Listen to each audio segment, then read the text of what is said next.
G'day, friends and fans. Welcome to Dave Talks Off, Ukraine War Update for the 9th of August 2026. I'm your host, the author, David Applegate, author of the books The Boyhood of Cade, Power Games, Into the Earthbound, and Neurotic Tales from the Empire. As the war continues, I'll continue to bring you comprehensive news and updates from both sides of the war. It's important to make important decisions fully informed.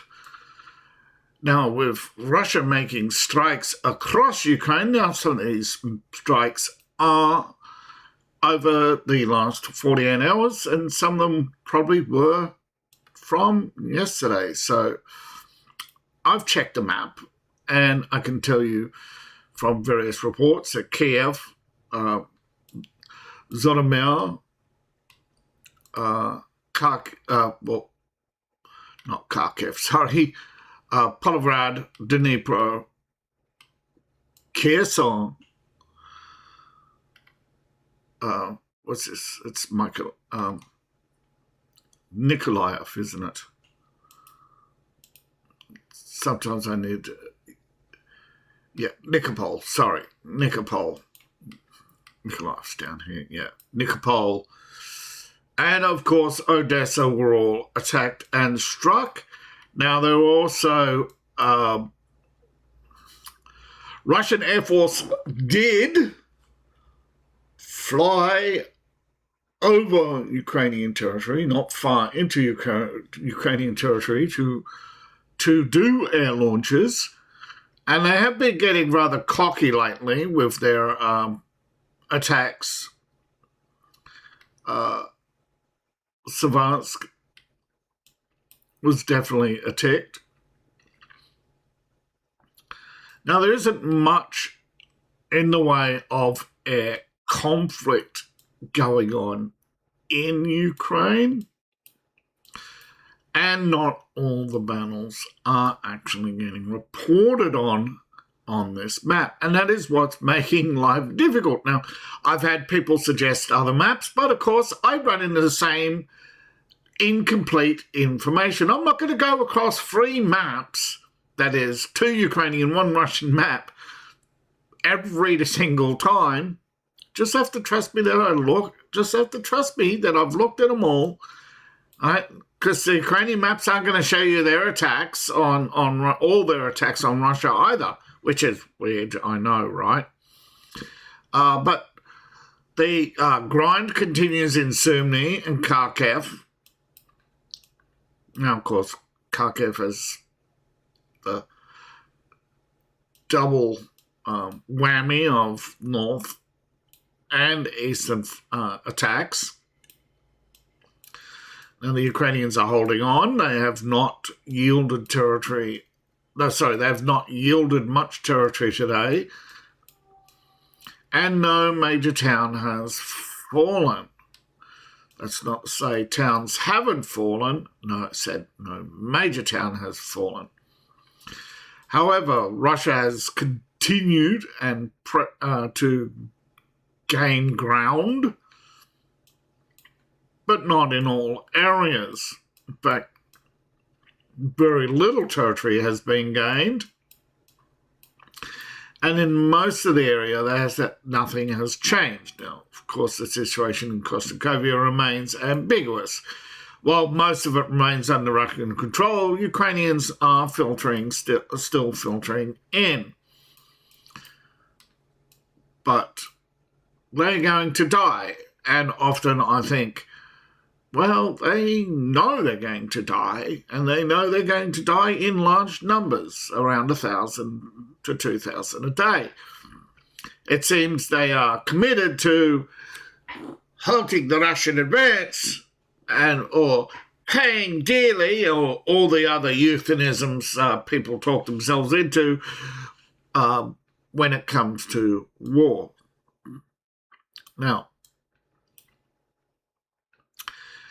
here we have continued battles in areas previously with not much gained, but you can see the Russians have made some headway, and they were continuing in the push to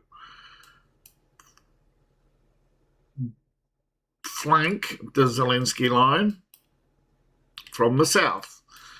Something they clearly did anticipate somewhat, right? They did anticipate it somewhat, but as you could see, there was no major effort to extend the lines all the way through, which was an unusual decision. Now, I think there were lines through, but I think it was made on the premise originally, and you can see the red line. And that is what they were counting on, that they had all but beaten Ukraine, had all but beaten the Lugansk Donetsk rebels, and were only considering fighting that army, which was going to always try to push out. So a lot of the defense on Ukraine is based on past battles, not anticipated battles. Yes, the experts will tell you how they anticipated everything, really.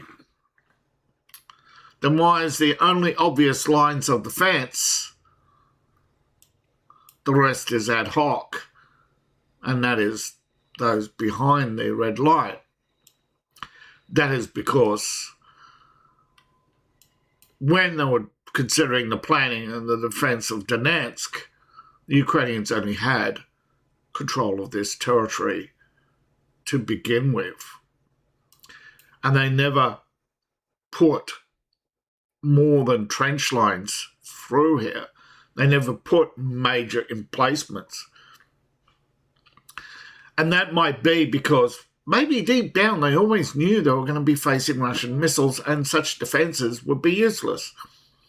Now, I'm always sceptical of improvements to tanks because when it comes to tanks versus missiles, ultimately missiles cost not much as tanks and probably last as long, that is, once use. Whereas, see, a lot of modern armies, they are very sparingly, they use their tanks sparingly because they are such major assets. And when they are, well, you look at Iraq, right? Not saying that America didn't lose any tanks, but they didn't admit to how many they lost for many years. But everyone knew they lost some. But out of that, they remember they were only facing RPGs 8 through to 16. In Ukraine, they're using much. They're going, well, you have the man portables as well as the Comet system. And Russia is moving away from the RPG to heavier systems.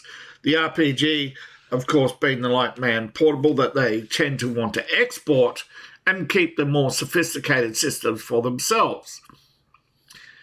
Just like the British Empire, don't export your cannons, right? I think that's where Spain made its biggest mistake. That, and it never made its empire endearing to the people. You should always make your country, as a leader, and you make it endearing. Unfortunately, most modern democracies relying on buying votes, not the country as a whole being endearing to the population. They serve the economy, but not, and unfortunately, people, because they believe now they can always get more, hold out for more. We see this with whether it's consumers holding out for bigger discounts and only shopping when there's big discounts. And what else? What else could there be? There's no love or loyalty. So what is driving Ukraine, of course, is the fact that East has always been more valuable than the West. right? The eastern side of Ukraine is more valuable to Ukraine. It's where Russia built up most of the industries. The rest of Ukraine, the further you went away from Moscow, right, the industries became more and more sparingly because they were the cushion for the Soviet Empire, who thought Europe was going to invade them at some point. And in fact, the Cold War was driven on the premise that that was all a build-up, and Soviet paranoia tore the country apart.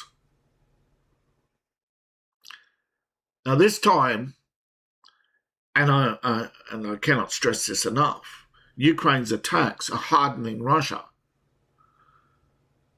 Russophobia around the world is hardening Russia.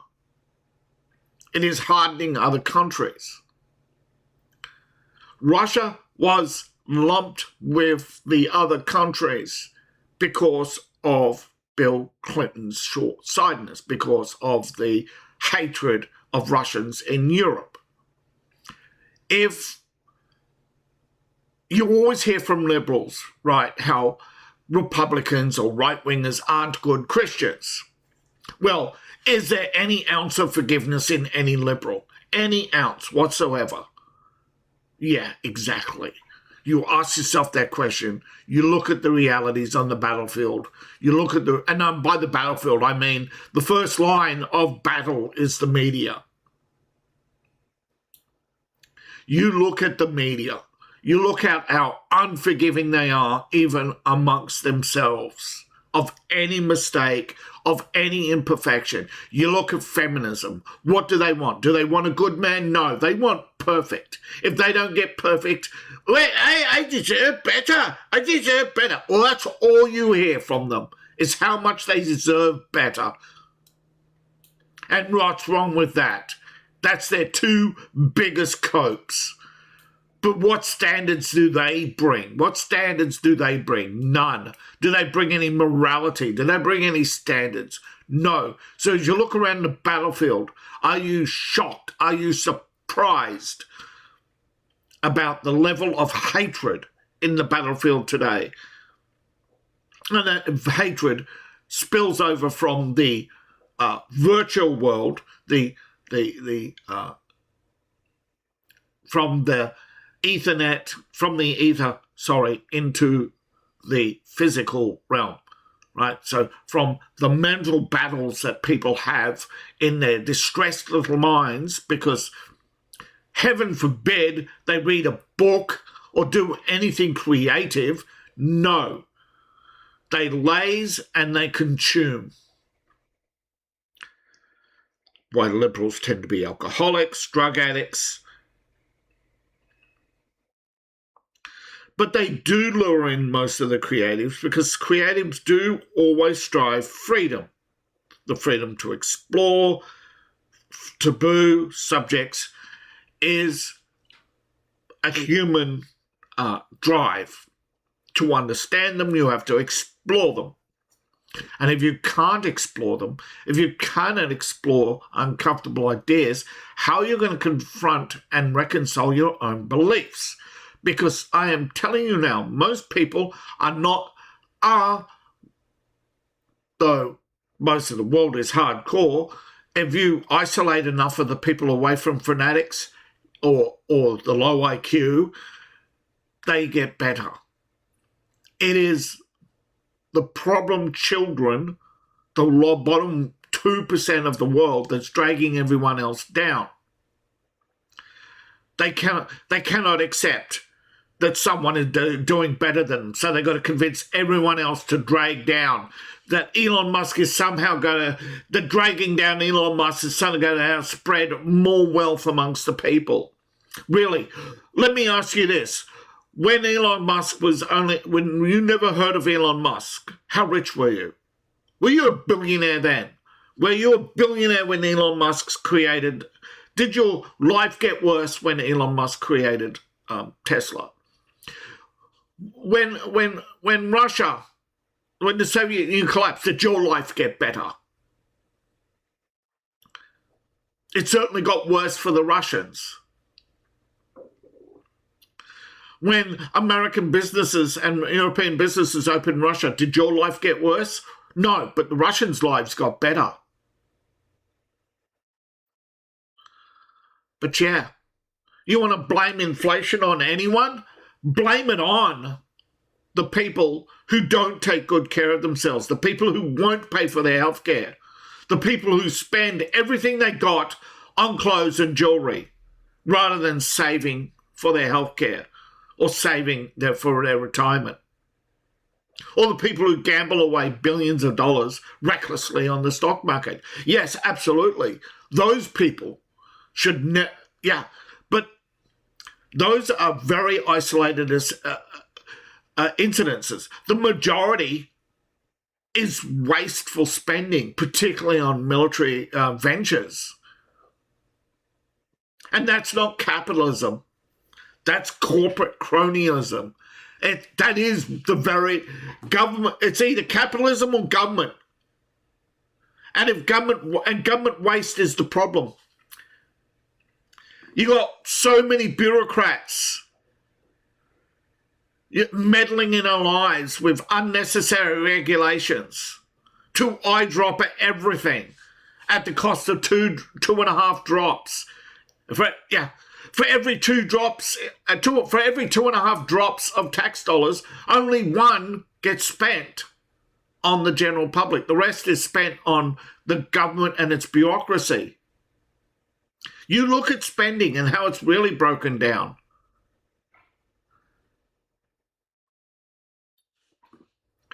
It's always.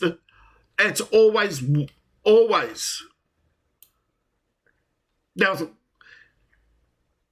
the state of general hostilities in the world. And it's the bottom 2% who always create problems. It's either socialism or it's always it's not religion, it's fanatics. It's human behavior. A lot of atheists are driven by the moronic mentality that they can cure the world by religious religions. Just like socialists think they can cure the world by getting rid of rich people, because they always boil things down to the most simplistic things and they cannot understand the nuance of fanaticism. The fanatics will always find a cause. They are the problem, not the solution. And so we have these conflicts because the bottom 2% never destabilize the entire country. And the entire country does not have the legal framework or the mindset on how to deal with the fanatics. I bet you if you got enough people isolated from fear and anger and they came to a rational decision, yes, Zelensky has overstayed his welcome as president. Zelensky made a huge mistake by not accepting the 2022 peace deal. The Ukraine will never accept responsibility for its attacks on the people of Donbass. Western Europe will never accept the decision of the people of Western Ukraine to side with Russia. See, Western Europe can't understand why people don't like them. I hate the Star Trek analogy. It's like when the rebels against the so-called utopian society of Starfleet ask, why do you fight the Federation? For you, it's utopia. For us, it is not. And you cannot understand that. I am tried to educate people to lift their thinking to understand that there'll always be someone who opposes them, someone who will always be different from them. We need for Western democracy has to die and become a republic. the Republic of Europe, the Republic of the United States. The flaws were meant to be ironed out, not celebrated and exploited. But that's what we have. We are not we do not have liberal academics who debate to find the middle ground and then to create a common document to which we can all agree, or at least the 75% of the people or more can agree with. And when they reach that consensus, they allow that to change over the generations until they reach the ideal union that they wanted to create. Instead, we have fanatical adherents.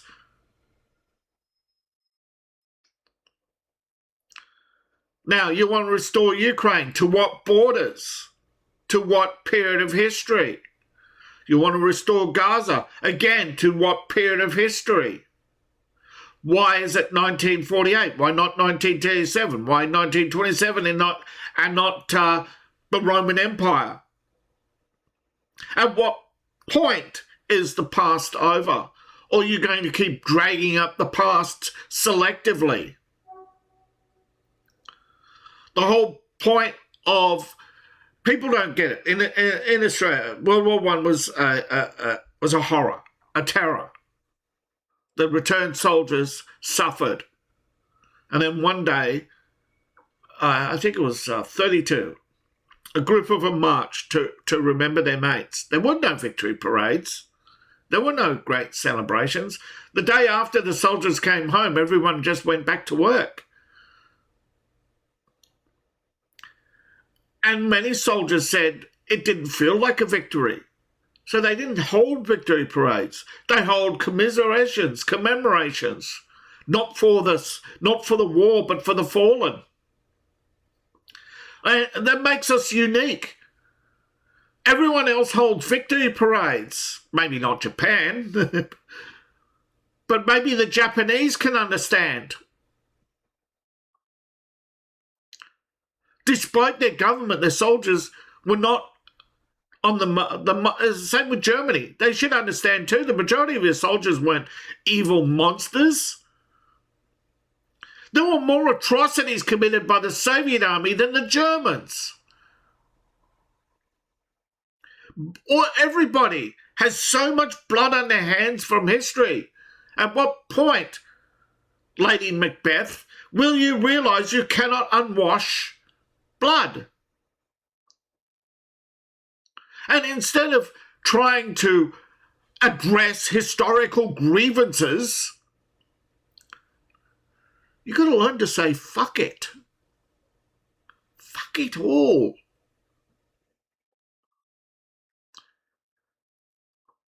And whatever anger you have can never be satisfied, because you can never undo the Soviet Union. And I know, like, you could go back to the ancient civilizations, and yes, history has been wiped. Nations did. Africa wiped clean and still tries to wipe clean its history. You ask them about Rwanda. Most Africans today know nothing about the Rwandan genocide. You don't hear them going on and on about it. You don't hear them talking about how the Mali and all these other African nations. Don't they go on and on about colonialism, but never the pre-colonial era? Never the 6,000 years of tribes raiding, raping and pillaging.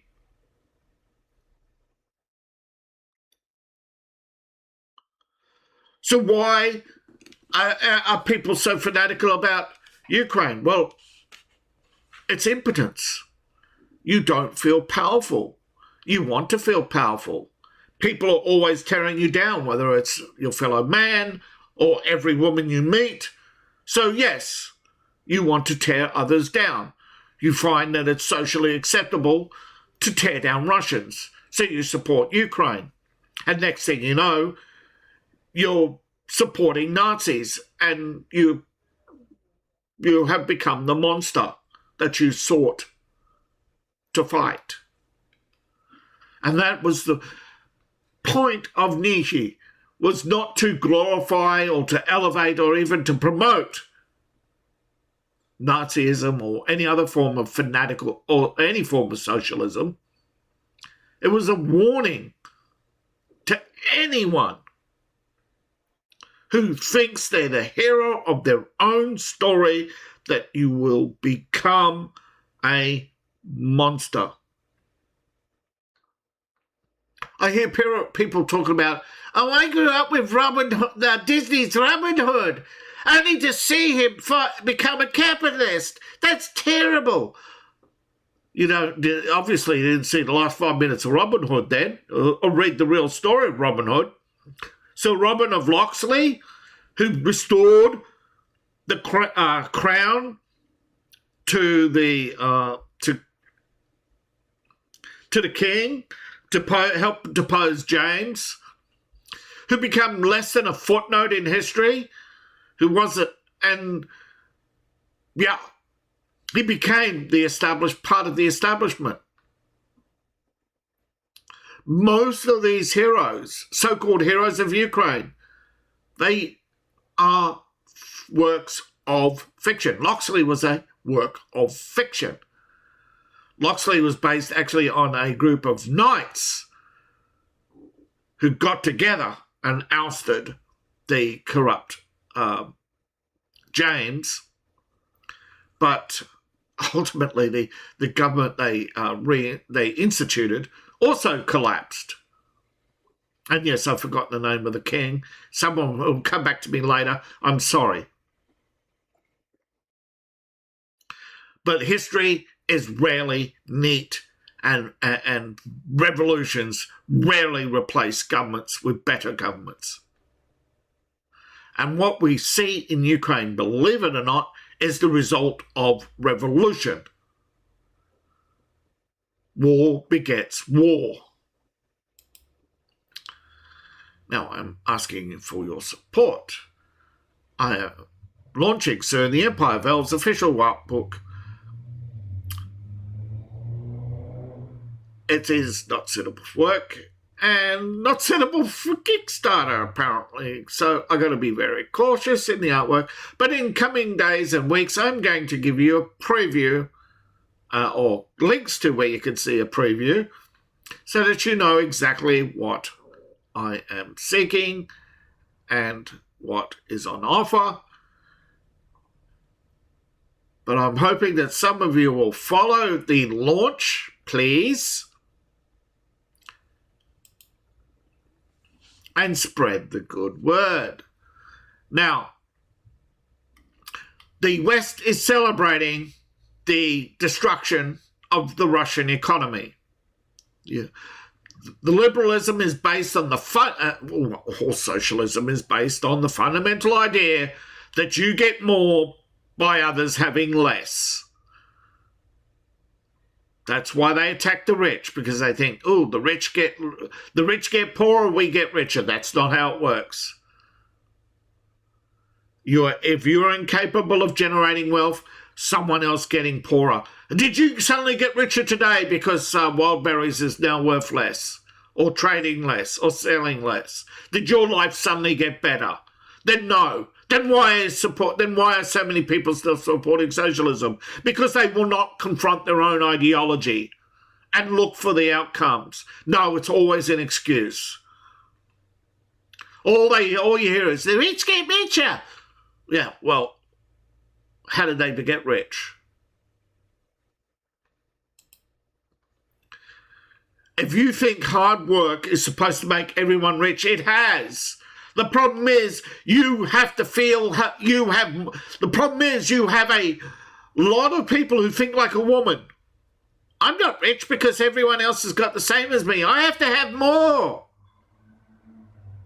And then you get upset because someone has more than you and wants them to have the same as you. It is a never-ending cycle of stupidity. That is the left. a never-ending cycle of stupidity.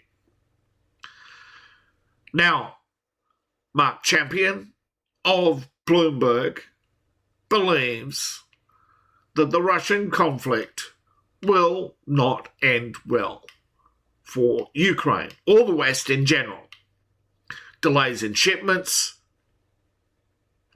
strategic shortages, and it's not just America. We're seeing now France and Italy trying to move some of its stockpiles. But their stockpile is even less than the current American stockpiles.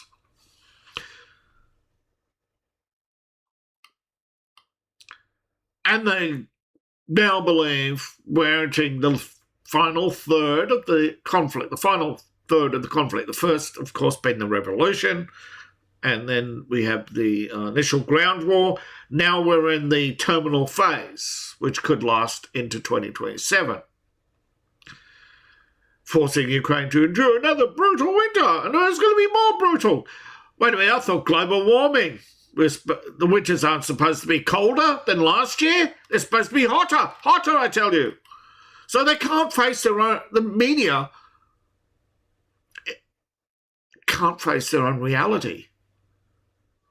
They can't face the fact that ideologies do not match reality. In the past, we would confront our flawed ideologies and overthrow the flawed institutions that implement such ideologies. Most of our revolutions, like I said, most of our revolutions probably were unnecessary, but they were primarily driven by corrupt institutions that just would not confront the flaws. They so believed their ideology to be so perfect that it would cure the imperfect person. So and you look at it today with liberals, how they don't want prisons. Christ never put anybody in prison. Well, Christ didn't get married and have children, so that there's oh yes, we must be like Christ and not have children.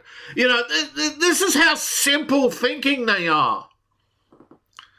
It's a destructive ideology. And I'm not talking about Christianity, I'm talking about liberalism, liberal Christianity, the false Christianity forced and thrust upon us all by people who aren't even Christians. They just want to bread and circus us to disguise the fact that they're leeching off us. Most of the time, we don't need government. We don't need this huge, humongous octopus that sticks its tentacles in everyone's butthole and leeches off us. But that's not to say we don't need regulatory bodies, but they need clear rules that and are not ambiguous and not politically motivated. And by politically motivated, I mean greed and envy. Because that's what fuels politics. Now, Russian forces have taken Ivanovka. You probably say, haven't they done this before? Well, it's one of those towns where there's so many Ivanovkas, it's not funny. It's literally Ivan's village or Ivantown. Literally, yeah. Ivanov, son of Ivan. Now, like most of these, and of course they are mostly pumped full of your boring stats about the war. Of course, it's always what the other side lost. But today, Karol Nawrocki exposed who he really is. Impotent, rage-fueled little man who believes he can make Poland great by making Russia pay for everything. And, of course, all the pro-Ukrainian crowd have rallied around him. And, of course, Ukraine is happy that they have such a staunch ally who understands their struggles.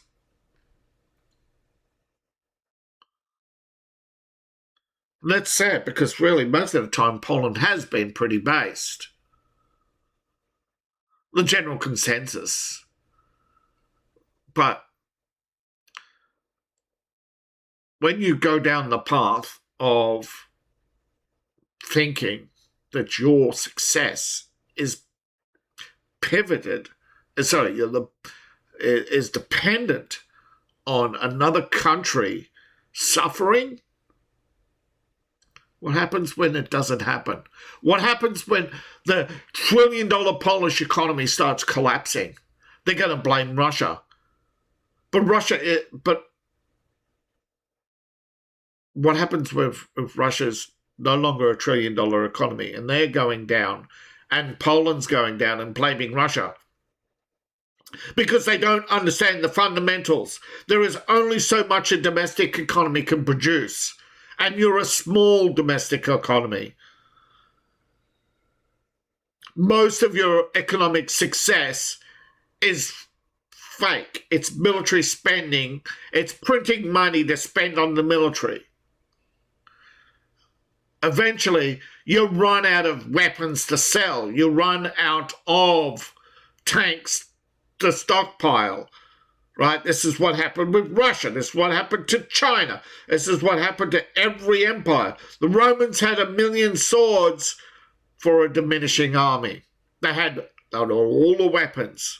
They didn't have the army. The army will want more and more. They will want more. They will want more men for the bloody grind, and they'll want more women to keep the grind satisfied. And if the army isn't getting women, the army the fighting machine will start to wear down.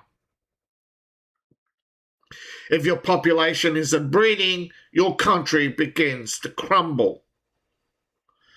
If you think you can cure it with rhetoric and cheap trinkets from China, then you're selling your country short. If you cannot see how every empire has crumbled from within, not from without, the without comes long before your borders collapse. Liberals are trying everything they can to recreate the Russian Revolution because liberals think all they hear is the glorious revolution. So they think their glory, their power comes from someone else suffering. And just like every university-educated thought, this thought thinks that he can twat his way through history. What's a twat? Twat was that? Yeah, that's all he's going to be. What was that? Poland, strategic interest, should not be based on making another country suffer.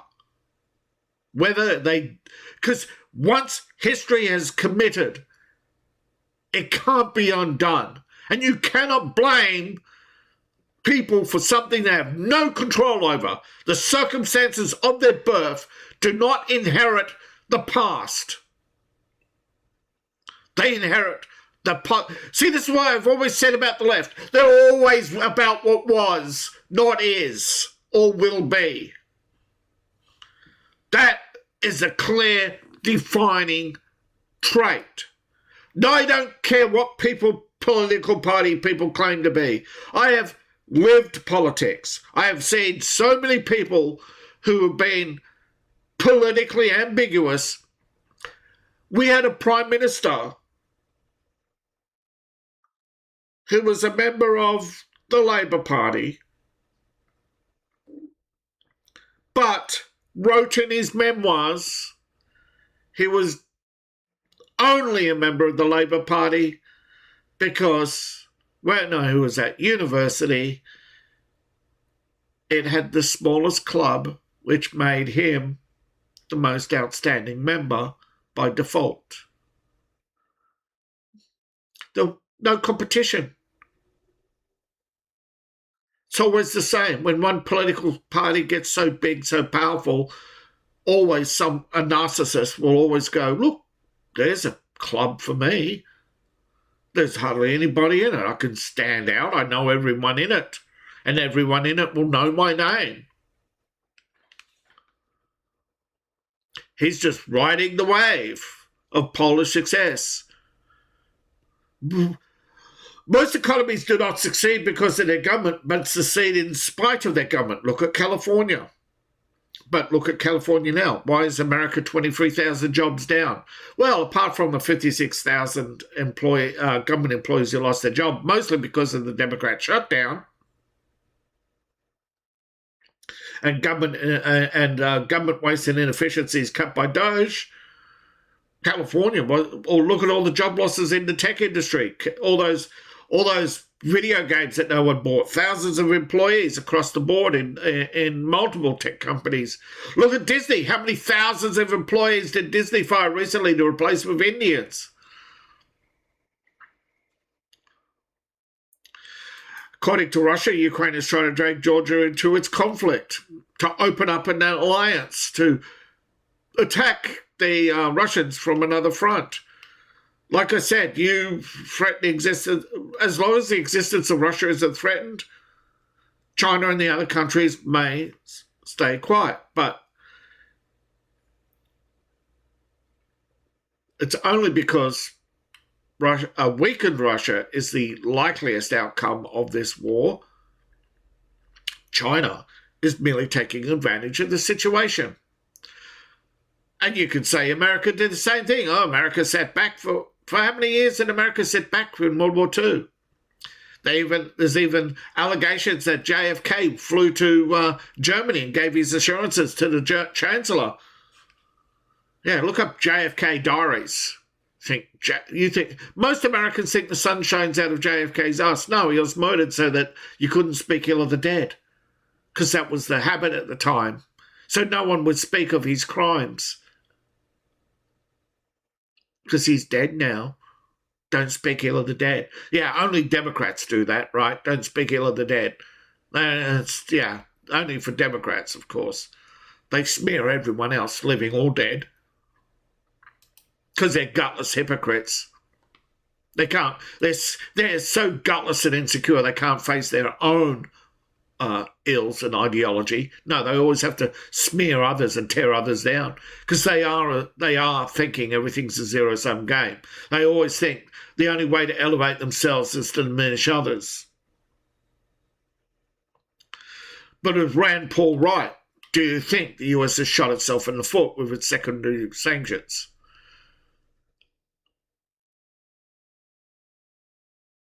Yes, who's listed as a terrorist and extremist in Russia. But isn't most Americans?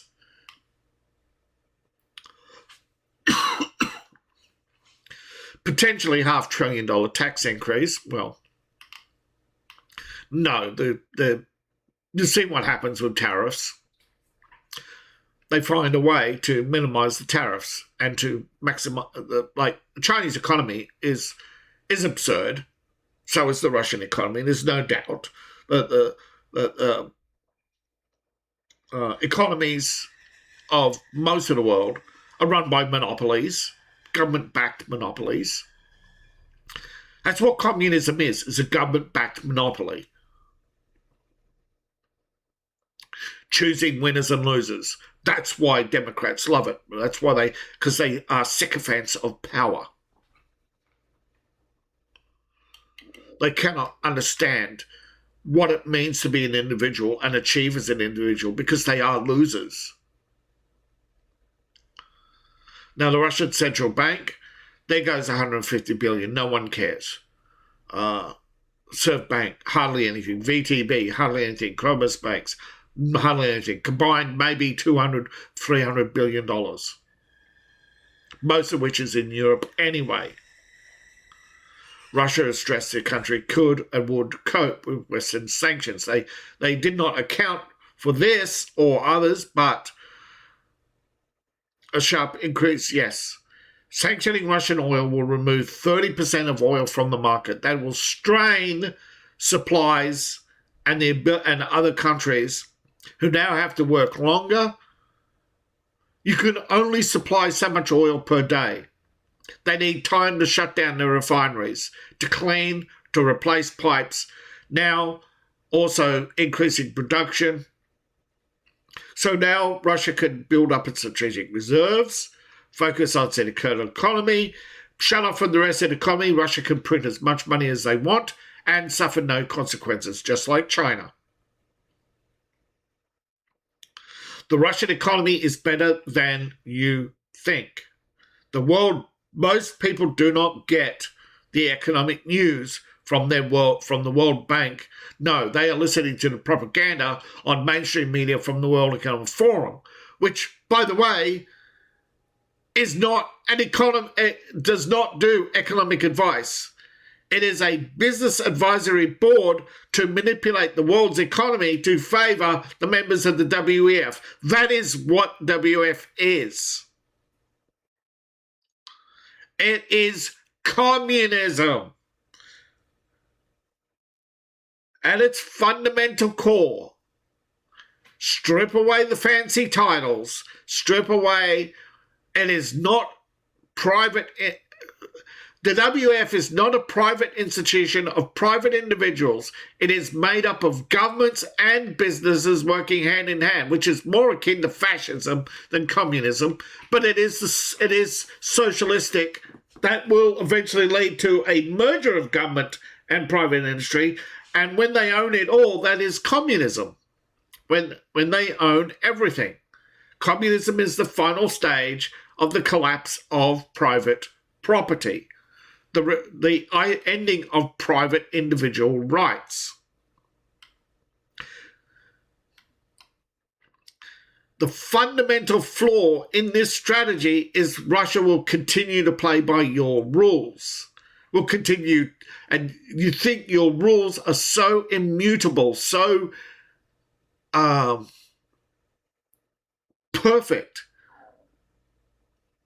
Well, if they were so perfect, why are you so scared, Democrats? Why are the Democrats so scared of Donald Trump? Why are they so desperate? Because at the end of the day, all this screams about Nazis. Look up Sophie Scholl or any other or just look at protests against the Nazi parties right? What happened to the protesters in Germany? Why didn't people rise up? Because they were brutally crushed. This is the worst dictator. Donald Trump is the worst fascist in the world. Not one protester has been shot. Although the ICE has done a pretty good job, that is not fascism. Liberals are such immature children, they are beyond hyperbolic. They have reached the point of blatantly lying. They've reached the point of evil. Now, for a while, there hasn't been battle footage. You can see 7 days. Yeah, there's been lots of gaps in battle footage. Today, we've got a lot of it. Now, there's been a drone, the footage of Russian drone being hit by Ukrainian, Russian launcher being hit by Ukrainian drone. Sorry. Okay, you can see there's the truck has already been hit when it was. They've cut out the first half. This is just after the truck has been hit. You can see the smoke rising. It's been hit. Now the 122 goes off. There it goes. Boom. Now goes the rest of the rockets. Look, it's pushing the truck into the tree. Yeah. Well, that was pretty spectacular. Here's another one. Russian Gan 4 strikes a Ukrainian radar station. So this is the stuff this is millions of dollars, right? A drone strike. Yeah. The radar. this is the thing,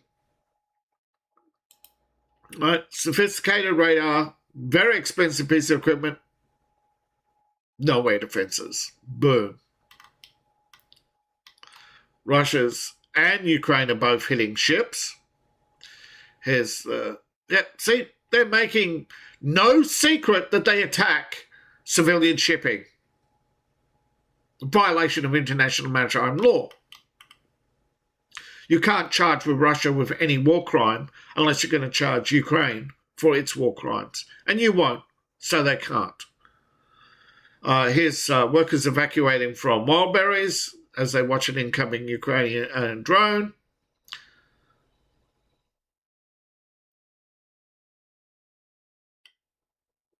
Elon Musk says that he will not allow Starlink to be used for long-range attacks into Russia. Russians don't believe him. I personally don't think they're using. I think Ukraine has hacked the system, the global communication system, and using the global communication system to navigate these drones. And they're not being launched from Ukraine. They're being launched from nearby by infiltrators. These drones are too small to be long range. There's no way they have that range. Yeah. RPG. And some Russian bloggers put together a bit of propaganda, but by assembling drone footage. And that's what real drone footage looks like, a nighttime attack. That's what, that's what major shelling looks like, or major missile attack, looks like. Just basically look how big the flashes are, but, that's the problem. The flashes are flashy, but, they don't, at the end of the day, yeah. I recognise this one. This one's Koshnikovia. When the Lightning 2 was launched. But just short snippets of drone footage showing very little signs of life, because when there's air raid alert, people just go out into the Ukrainians just go out into the fields. Nowhere, they just leave whatever building they're in. They know the drone. Most of the time they know where the drones are going to hit. They can see that, Ukraine knows when they see a drone coming into a town with grain storage or a radar system or air defences or trucks fuel trucks. They know it's going to. Truck drivers, there's 6,000-7,000. They've lost thousands over the last month. They're losing. They're losing drivers. They don't come back. They leave you. To clear it up. Every day, trucks that leave Ukraine, more and more drivers are not coming back. It's only a handful a day. They drop their truck off near the border and just try to disappear. A lot of them are caught and sent back, but Russia's attacks are taking its toll on everybody, not just the Ukrainian army. But the Ukrainian government is so immune, so protected. And that is why when they complain about missile defenses, they're not worried about the people. They're worried that the missiles will reach them.